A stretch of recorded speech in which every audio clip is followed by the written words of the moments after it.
Today we come to the Four Noble Truths. The Buddha began this discourse with the statement that those who have gone forth should not follow the two extremes, devotion to sensual pleasures and devotion to self-mortification. And then he stated that he had penetrated, or he had known, he had actually practiced, and he had got the best results of the the middle path, or middle way, or middle practice. And that middle practice gives vision and knowledge. That middle practice tends to calm super knowledge and penetrative knowledge, and leads to final cessation of suffering. And then Buddha gave them just a list of factors comprising the middle path or middle way. Then Buddha continued his discourse with the description of Four Noble Truths. Now, the middle path or middle way constitutes the fourth of the Four Noble Truths. Since it is one of the Noble Truths, perhaps Buddha thought it would be good for the listeners to know all the Four Noble Truths. And the Four Noble Truths are important teachings in the teachings of the Buddha. Whatever he taught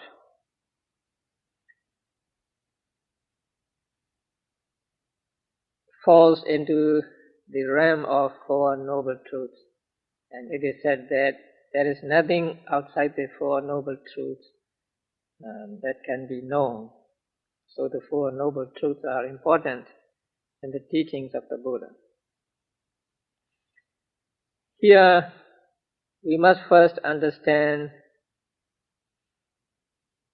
these two words, noble and truth. Truth, according to Buddha's teachings, means just something that is true.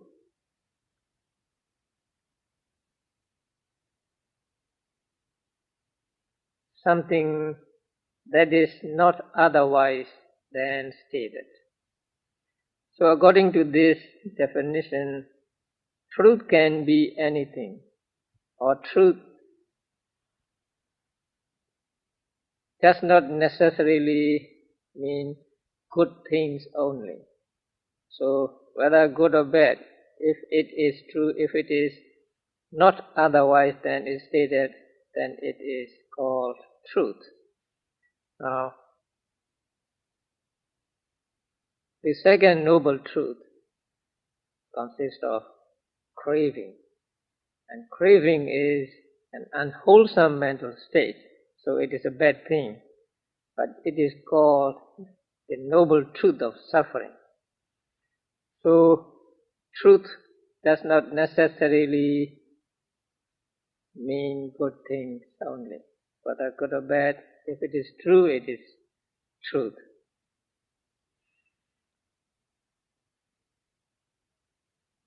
And the word noble here, or the expression noble truth,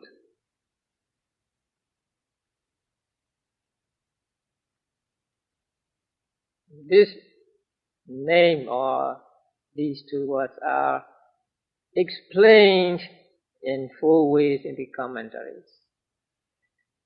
They are called noble truths because they are penetrated by the noble ones.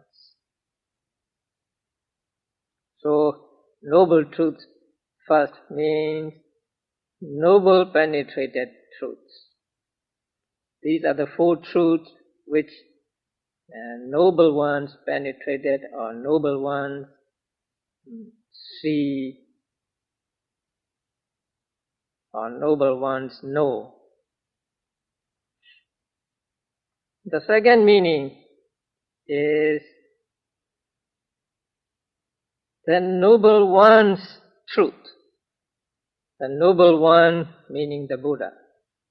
Since it was the Buddha who discovered these four truths and revealed to the world, they are his truth.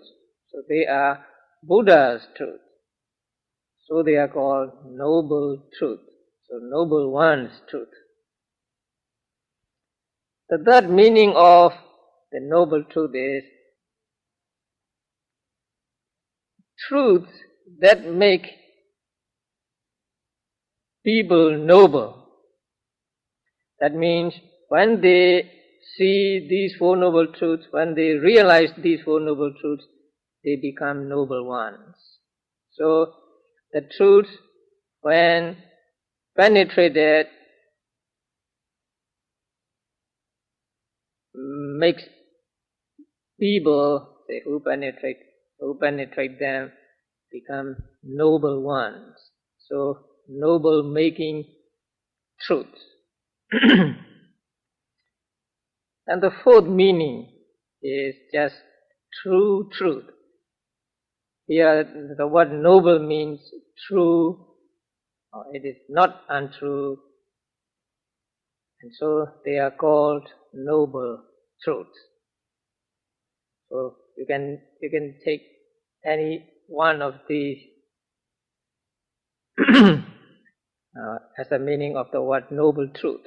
So there are four noble truths taught by the Buddha, and Buddha taught the four noble truths for the first time in this discourse, which was given to the 5 disciples just about 2 months after his enlightenment.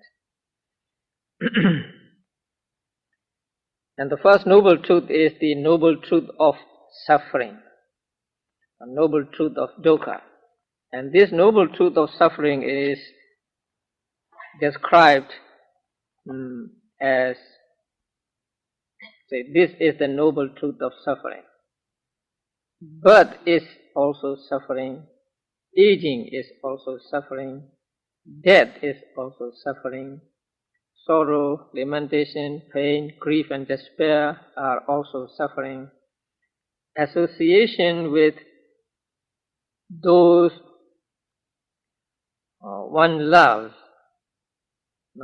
association with those one does not love is suffering, and dissociation from those one loves is suffering.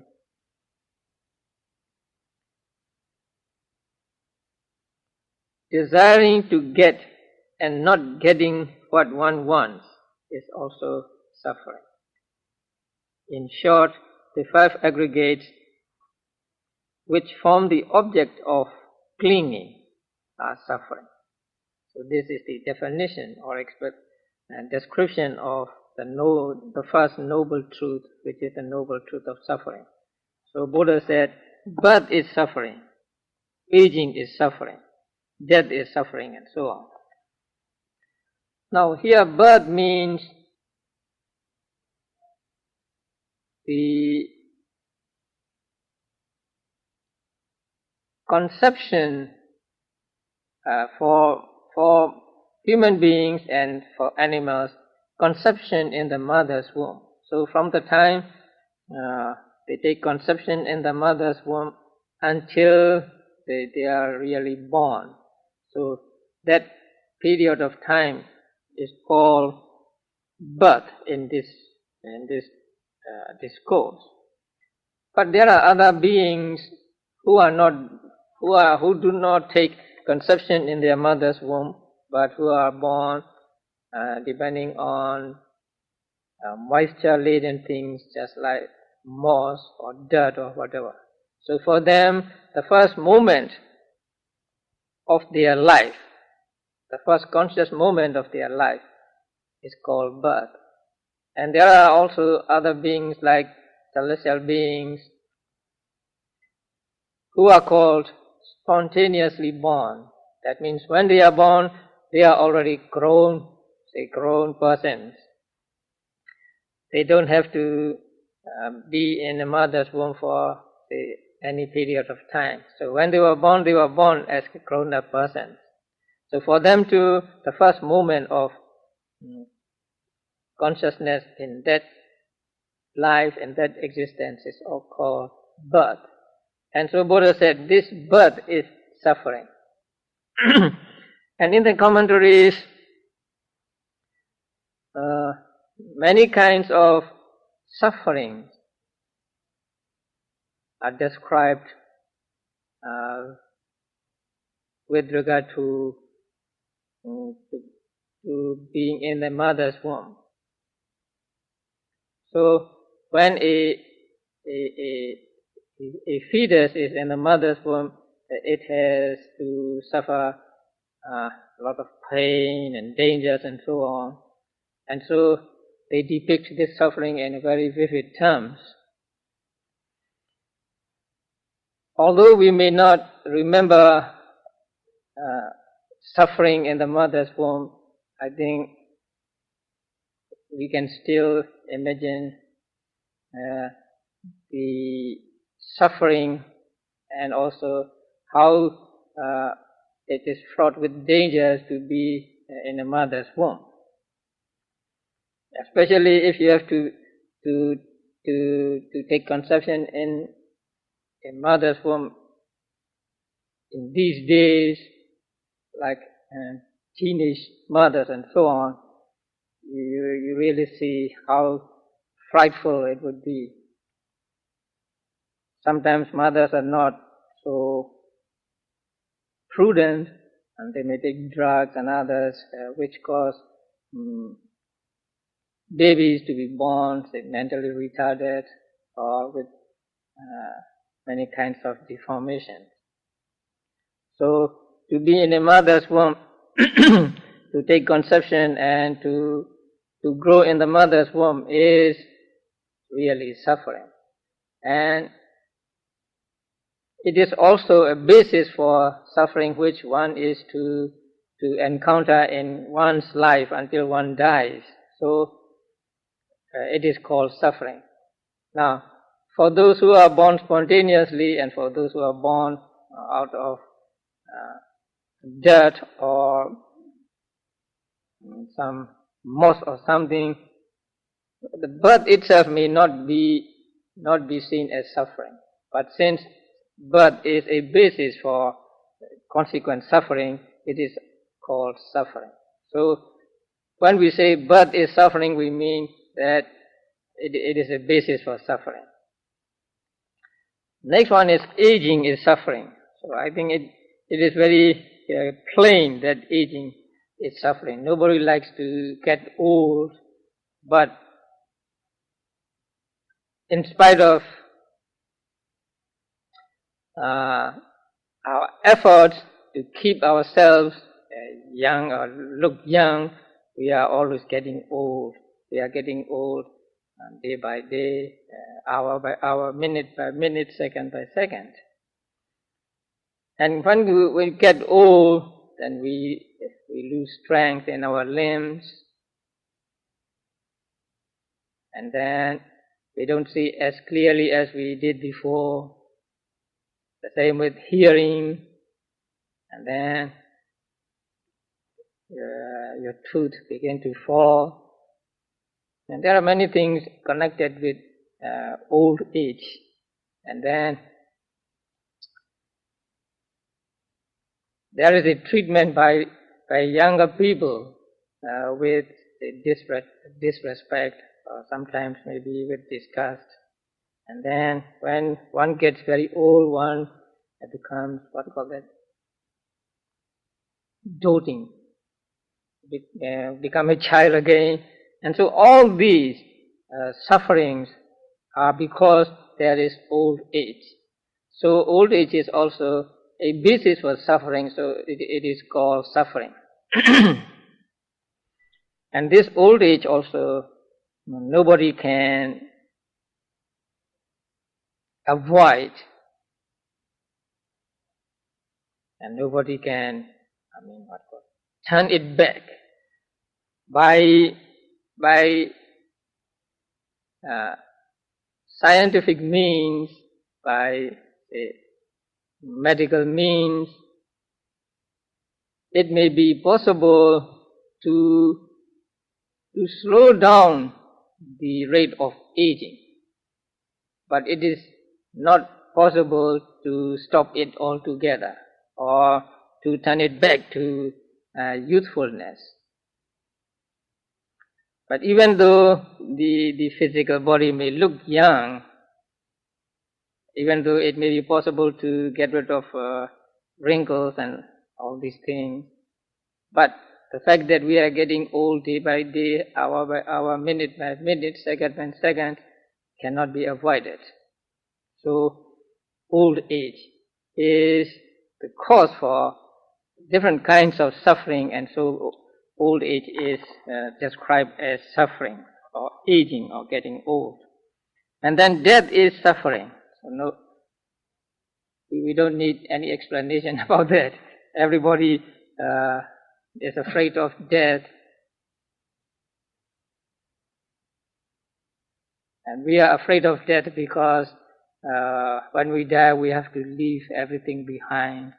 And also we are not sure where we are going to be reborn, and so we are afraid of death. But however afraid we are of death, one day we have to face it, one day we will die, and so death is also a cause of suffering, and so death is suffering.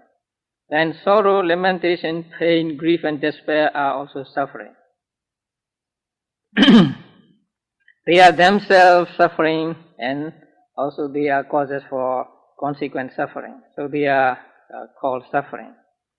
Then association with those whom we do not love is suffering. And that is very plain, very evident, that when we have to live with someone whom we do not love or whom we hate, we suffer a lot. And when we have to be with something we don't like, and we suffer. Sometimes your car has become old and it breaks down every now and then, but you cannot afford to buy a new car, and you have to be with this car every now and then you have, sometimes the car breaks down on the freeway and all these things. So having to be with someone whom you do not love, whom you do not like, and having to be with something, anything, a car or a house or whatever, is suffering or is cause of suffering. So it is also not difficult to understand.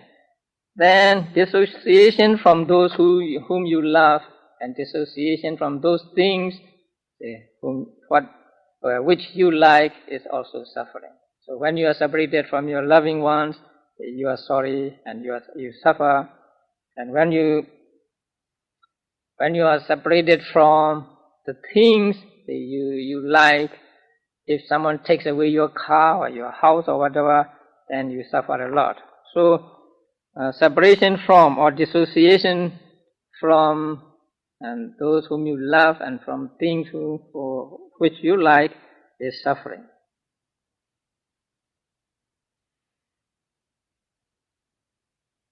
Desiring to get and not getting what one wants is also suffering. So we desire a lot of things in our lives, and sometimes or often we don't get what we want. And when we do not get what we want, we suffer. People have different desires. Some people want to have a new car, a new house, or some people want to become rich.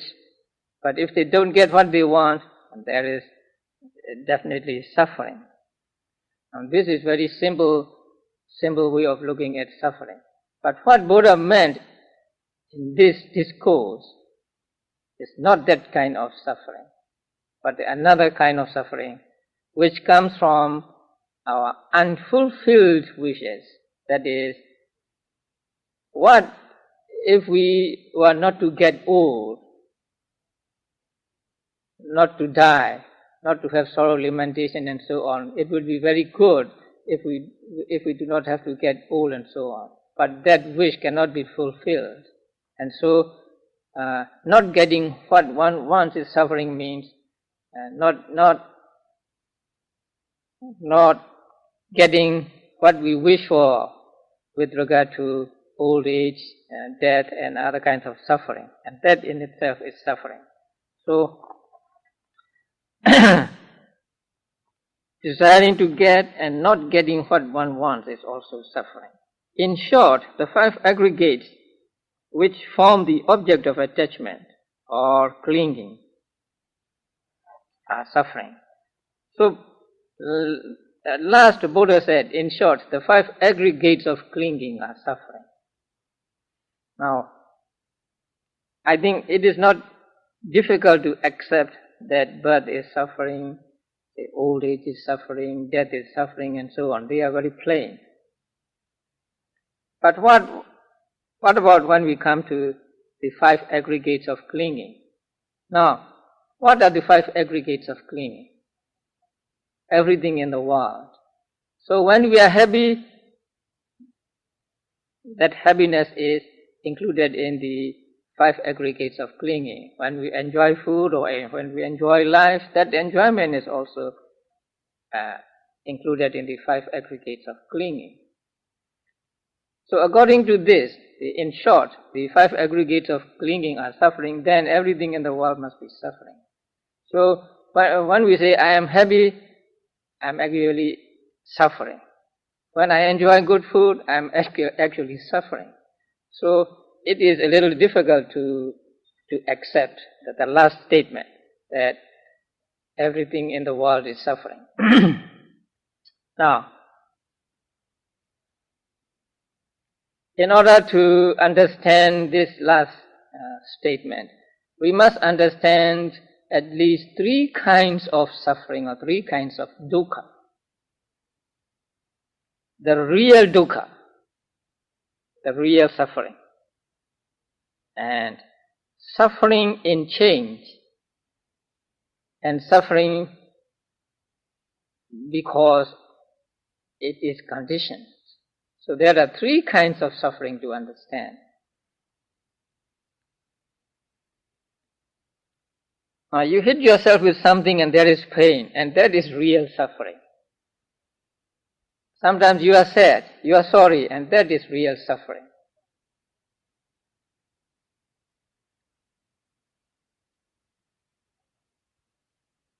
Now sometimes you have a good feeling, you are happy, you are enjoying life.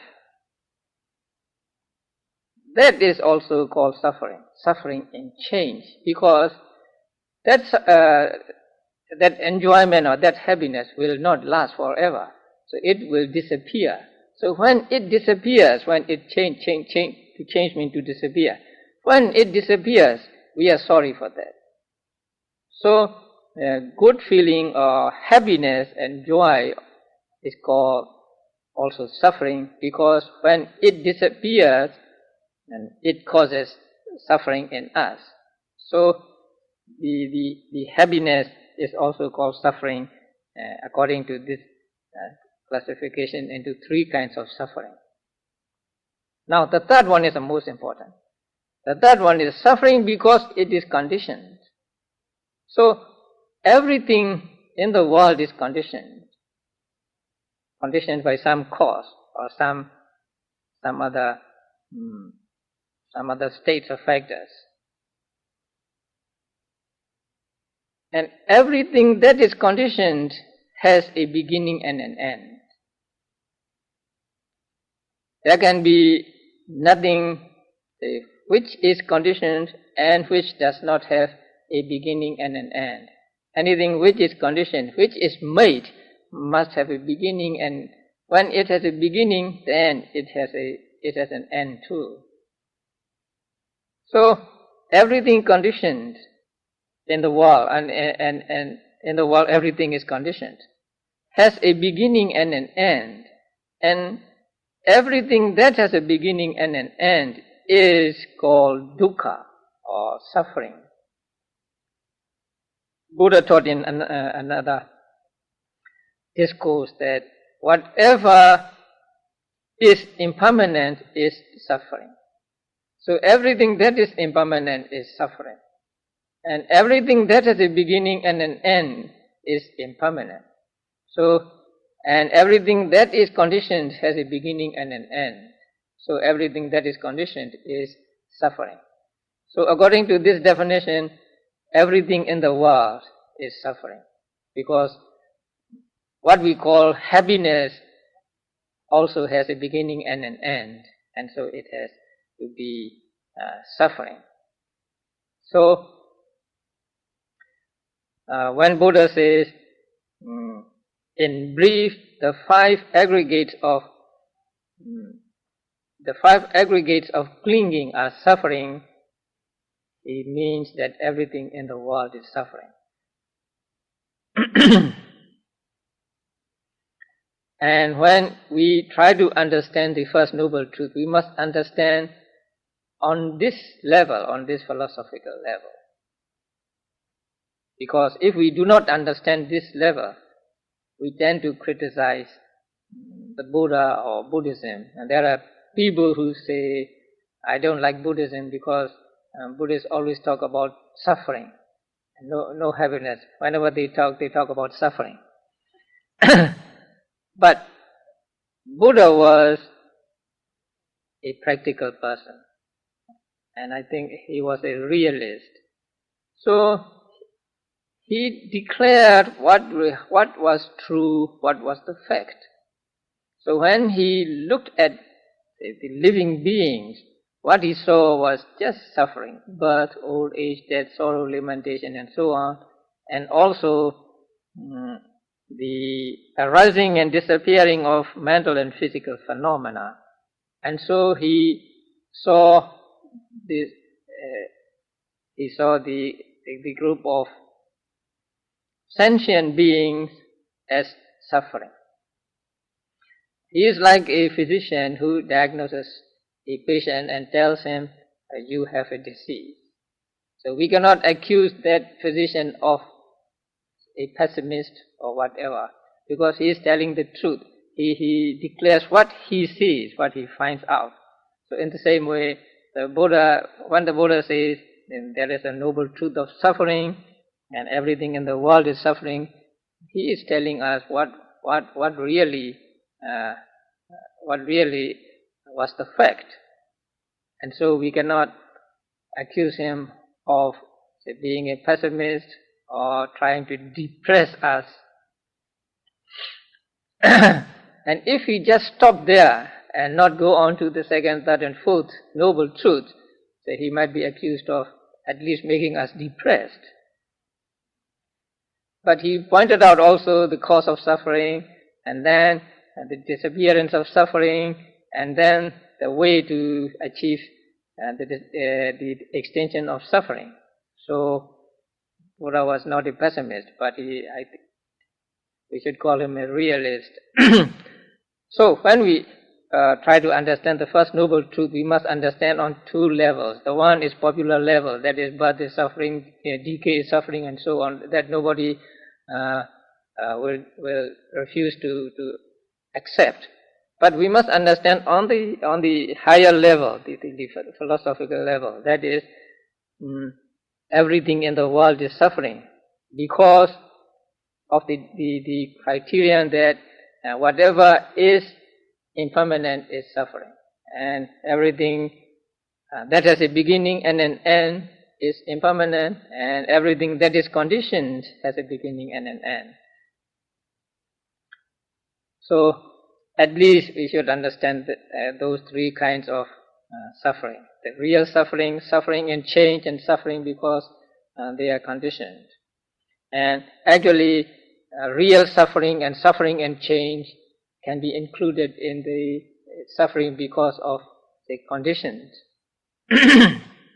So everything conditioned is taken to belong to the first noble truth, which is suffering. And when we talk about the noble truth of suffering, we are concerned only with living beings. So we must be very careful about that too, because we cannot say that the house is suffering. The house belongs to the first noble truth, or the mountain belongs to the first noble truth, the trees belong to the first noble truth. Because when we talk about noble truth of suffering, we are concerned with living beings. Although the houses, the mountains and others have a beginning and an end. They begin as mountains, and then in the end they will be destroyed. So they have the beginning and an end, and so they are impermanent. Although they are impermanent, they are not called dukkha, because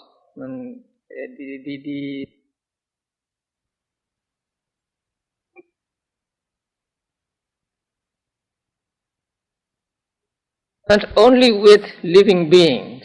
So we must be very careful about that too, because we cannot say that the house is suffering. The house belongs to the first noble truth, or the mountain belongs to the first noble truth, the trees belong to the first noble truth. Because when we talk about noble truth of suffering, we are concerned with living beings. Although the houses, the mountains and others have a beginning and an end. They begin as mountains, and then in the end they will be destroyed. So they have the beginning and an end, and so they are impermanent. Although they are impermanent, they are not called dukkha, because the first noble truth concerns only the living beings. If we don't follow it and take the outside things also to be dukkha, then when we come to the second noble truth, the cause of dukkha is craving, then we should have to say that mountains are caused by craving, trees are caused by craving, and so on. So when we talk about the Four Noble Truths, especially the first noble truth, then we are concerned with living beings. Now, the expression, the five aggregates of clinging, you will find this expression every now and then when you read books on Buddhism. So there are aggregates and there are clinging or grasping. Now Buddha taught that there are five aggregates comprising everything in the world. The first is the aggregate of matter, material properties in in living beings as well as in outside things. So they are called aggregate of matter, or corporeality. The second is aggregate of feeling. So pleasant feeling, unpleasant feeling, neutral feeling, and they are called the aggregate of feeling. Then the aggregate of perception. So when you experience an object, there is a kind of making mark on that object, or making note of that object. Not making note in meditation, like in meditation, but making a mark or making a note so that you remember it when you experience it again. So that making mark is called perception. So that is the aggregate of perception. And then there is the aggregate of mental formations.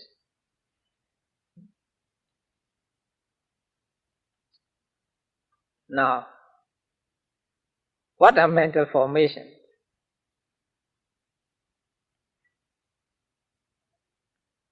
In Pali it is called sankhara-khanda. Volition is mental formation. Mental factor which is mental formation. Volition or will or exertion or something. So volition is mental formation. Mindfulness is mental formation. wisdom mental formation, greed mental formation, anger mental formation. So there are many mental formations, or actually there are 50 mental factors which are called mental formations.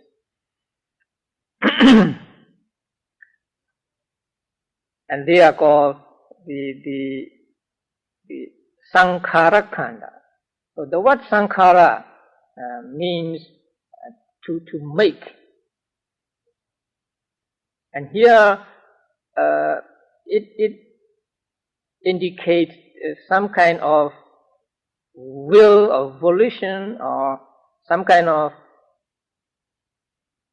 conditioning to maintain something.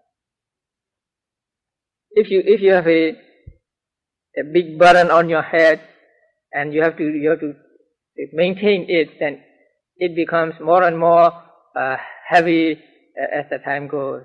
So in the same way, we have this physical body and also these mental formations, and actually there is some kind of perpetual conditioning to maintain these mental factors or mental states. We are not aware of them, so we don't understand about the mental formations. But there is this kind of mental activity, will or volition, always going on to maintain the mental makeup of persons. So that is called sankhara khanda, mental formation. The last one is consciousness or awareness of the object. So these are 5 aggregates. The last one is consciousness or awareness of the object, and the other 3 above always arise with the last one, the consciousness.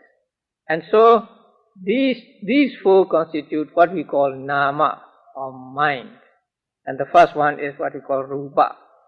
So the 5 aggregates can be reduced to just mind and metta, or metta and mind.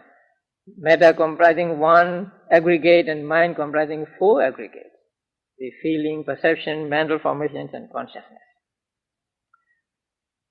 And most of these 5 aggregates are the object of clinging, objects of grasping. Now, what do we cling things by? What do we grasp at things by? There are 2 graspings or 2 clingings. One is attachment or craving. So when we see something that we like it and we grasp at it by attachment, by greed, by craving. And also we take it to be permanent, we take it to be pleasant, we take it to be substantial. So by wrong view also we tend to grasp at things. So there are two graspings in brief: attachment and wrong view. So anything that is the object of attachment and wrong view is called the object of clinging. So these 5 aggregates, the material aggregates and others, are all objects of attachment or wrong view, and so they are called the aggregate of clinging. The aggregates of clinging means aggregates that are objects of clinging. In the world, when there is nothing which we cannot cling with attachment. Everything we can cling with attachment or with wrong view. So these are called the 5 aggregates of clinging. Among the aggregates, there are some which are not the objects of clinging, and those are some types of consciousness which belong to supramundane realm or supramundane level. Otherwise, everything in the world is the object of clinging. Now, the saying object of clinging or aggregates of clinging is the book language. Now, what about in practice and experience. Can you see the 5 aggregates in practice? It's very easy. When you see something, then what you see belongs to what? Aggregate of matter. And your eye also belongs to aggregate of matter. And there is seeing consciousness. And that seeing consciousness or awareness of the object seen is aggregate of consciousness, the last one. And when you see something, there is a kind of feeling there. It may be a pleasant feeling or unpleasant feeling or neutral feeling. So there is also feeling aggregate. And when you see something, then your mind makes note of it. Whether you are aware of it or not, your mind makes a note of it. And so that making note of it is aggregate of perception. And then there is the volition, will, to see, and then turning the mind or putting the mind on the object, and there may be attachment, or there may be mindfulness or whatever, and those are the aggregate of mental formations. So in one act of seeing, you find all 5 aggregates of clinging. The object seen and the eye forming what? Aggregate of matter or corporeality, and one of the feelings, aggregate of feeling, and making a mark or note, aggregate of perception, and will and others forming aggregate of mental formations, and the awareness of the object forming the last aggregate. So there are 5 aggregates. Whenever you see something, you hear something, you smell something, you taste something, you touch something, and you think of something. So there are the 5 aggregates of clinging everywhere. And Vipassana meditation concerns itself with these 5 aggregates of clinging. So if someone asks, what does Vipassana do? Then the answer is, Vipassana observes the 5 aggregates of clinging. So the 5 aggregates of clinging are the objects of Vipassana meditation. And since everything belongs to the 5 aggregates of clinging, then we can say anything can be the object of Vipassana meditation. That is why when you practice Vipassana meditation, you have to be mindful of everything which becomes prominent at the present moment. Sometimes sound, noise, sometimes breath, sometimes pain in the body, sometimes something you see, or sometimes your thoughts or emotions. So everything becomes the object of Vipassana meditation. So Vipassana meditation observes 5 aggregates of clinging. And so Buddha said here, in brief, all 5 aggregates of clinging are suffering. So the whole world of living being is a mess of suffering.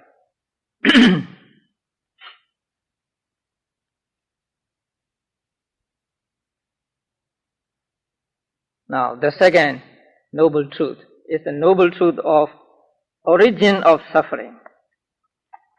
Why there is this suffering, or why there is all these beings, why there is rebirth, why there is aging, and so on. So the second noble truth is the noble truth of origin of suffering. And this second noble truth is described as there is this hunger or thirst, this craving, which gives rise to fresh rebirth and is bound up with pleasure and attachment. Seeks delight, finds gratification now here, now there. And what is this craving? Namely, craving for sense objects, craving accompanied by eternalist view, and craving accompanied by annihilationist view. Now, Buddha said the second noble truth, or the cause of truth, or the cause of suffering, or the origin of suffering is thirst, or in Pali, tanha. So thirst here means craving, attachment or craving. So craving is the cause of dukkha, cause of suffering. And Buddha described it as which gives rise to fresh rebirth. So which causes rebirth. When there is this craving, it causes rebirth. And so long as there is craving, there will always be rebirth in the future. Now, this second noble truth is not easy to see. Actually, we do not really see that craving is a cause of a rebirth, because we do not possess the knowledge which the Buddha possesses. So we take it on faith that if Buddha said the craving is a cause of the suffering, craving give rise to rebirth, and we just take it on faith, because we have no way of knowing that craving causes rebirth. That means undeniable proofs of something. But there are some ways to accept or to guess that there must be something called rebirth, or there must be a multiplicity of birth. Now, every now and then people encounter some persons, you call them prodigy or something, right? Say about a 4-year-old boy can play very intricate music, something like that. So that boy had not, say, learned any music at all in his life, and so the ability, if we look for the cause of this ability, then we will have to go back to another life, because in this life we cannot find any cause for his ability to play so intricate music. So we just have to go beyond this life into, say, past life. He might have acquired a very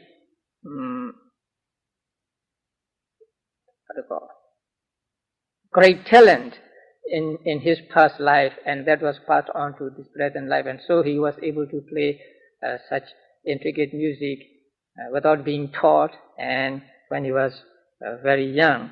And there are people who could calculate, who could compete, calculating with the calculators. And so these feats cannot be achieved in one life only. So when we see them, we can guess that there must have been something before this birth in which they might have gathered this ability to play or to calculate or whatever. So in this way, we can guess that there is not this one life, but there must be lives in the past. And if there are lives in the past and there is life here, then there must be life in the future. So in this way we can guess that there is not one life and not present this life, but there are lives in the past and there will be lives in the future. And then there are people who could remember their past lives. Such people are not so popular in the West, but in our countries they are just accepted. But here in the West also, more and more people have come up and talked about their experiences of past lives. So I think they are more and more accepted in the West also, although they still have to be very be careful in making their experiences known to the public. These scientific people, the scientists, they always are skeptical, say, about the past lives or whatever, which cannot be proved scientifically. So they just don't believe them, and also they ostracize someone among them, say, who talk about the past life and so on. So they themselves have become like people whom they thought to be narrow-minded in the past. So in the past, people think that the earth is flat, and then the person who said the earth was round was tortured or something like that. So the same thing is happening now. So people don't want to or don't believe in the stories of people who are able to remember their past lives. So if you cannot remember your past life, you may or may not accept that there is a multiplicity of lives. But if you can remember your past life, then nobody or nothing can prevent you from accepting that. So on faith, at least, we accept there to be multiplicity of lives, and also that life everywhere is suffering, and this suffering of life itself is caused by craving. And this craving, there are three kinds of craving. Craving for sense objects, the craving for things we see or we experience in the world. And this craving has the ability to produce results in the future. So when a person approaches death, then some karma he did in the past, or sometimes some instruments in performing that karma, or sometimes the sign of his next life appears to his mind. And when one of those appears to his mind, then his mind grasps at those objects. And when there is grasping, there is this craving. So with this craving, he dies, and so as a result of that craving, the force of craving, there is a rebirth, or there is a resultant consciousness which arises in the next life. And then, so when there is craving, there is rebirth. So the craving is, the first is the craving for sense objects, and the second is a craving accompanied by eternalist view. So there are people who believe that there is something like a soul in us, or a permanent entity, and although our bodies will disintegrate at death, that soul is permanent, and so it will go to another body, and so on, just as a bird goes from one tree to another. So the craving accompanied by that kind of belief is called the craving for, or craving, the second kind of craving accompanied by eternalist view. And there are some people who believe that there is no life in the past or in the future. This is the only life we have. So at the end of this life, everything will be annihilated. So nothing will come out of this life, no rebirth or whatever. And craving accompanying that view is called the third kind of craving. The craving accompanied by annihilationist view. And that craving also will cause a rebirth, because although the people don't believe in rebirth, they believe in this present life, and so they are attached to this present life, and they are attached to the objects, the pleasant objects in this life, and they will strive to enjoy pleasures in this present life as much as they can, and so they have also a strong desire, a strong craving for the things in this life. And this strong craving will definitely cause their rebirth, whether they believe in the rebirth or not, whether they do not want to be reborn or not. So any kind of craving, whether craving for sense objects or craving accompanied by eternalist view or craving accompanied by annihilationist view, all these cravings will produce rebirth in the future. And so Buddha said, craving which gives rise to rebirth. So this craving is said to be the origin or cause of suffering, which is the first noble truth.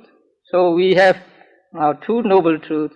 The first noble truth is the noble truth of suffering, and the second is the cause of the noble truth of suffering, which is craving, which is thirst, which is attachment.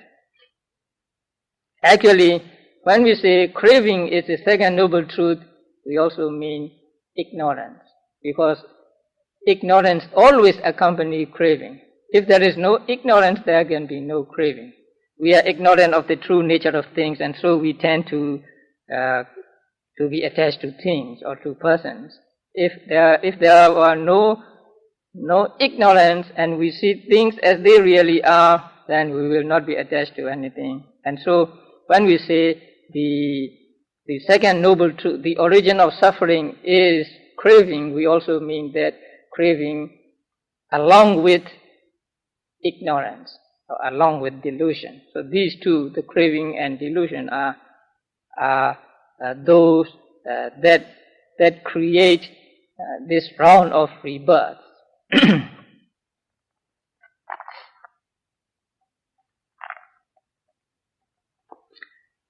Okay, so we can cover only two noble truths today. So by paying attention to the talk on the noble truth of suffering and noble truth of the origin of suffering, may we all be able to understand thoroughly the first noble truth and be able to abandon the second noble truth, and so make an end to all suffering.